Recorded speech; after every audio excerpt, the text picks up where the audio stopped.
easy to talk about jobs in raw numbers, but when we talk about these ideas of anchors and community and history and transition, it takes on a different dimension. I'm curious if you can unpack a little bit some of these concepts, because I have a sense that they have a bit more nuance and direction for you. But let's start with just transition.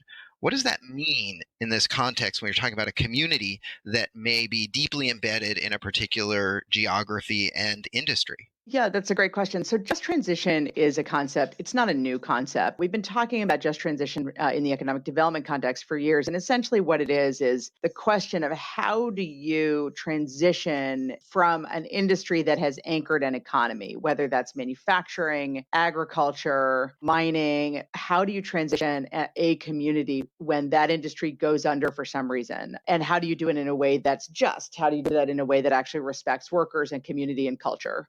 So we've been talking about this for a long time, and I think it's interesting that it's now become such an important concept in the climate world. It's really core to the issue of resilience because we need to think about transition not just in areas where we're saying we need to close down that coal plant or we need to find alternatives to oil.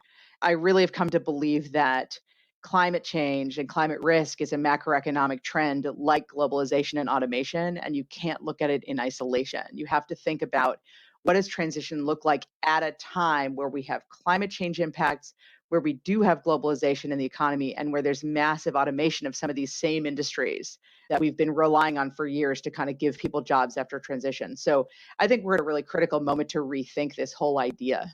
I'd love if you could give us a little bit of color to where we're talking about here. Where are some of the communities that you're looking at? Give us, a thumbnail sketch of what their physical climate risks are and their transition and industry frameworks are. What are we talking about? An obvious one that I'm certainly not the only person to talk about is Alaska. So, Alaska is an interesting place because so much of its development has been on the back of the oil industry. The oil industry, in fact, anchored Anchorage and has really driven a huge amount of economic development there and is very embedded in the culture and the economy. Alaska is also ground zero for a lot of severe climate impacts, and we've already started seeing that in terms of warmer winters, flooding in some places, ice melt, sea level rise.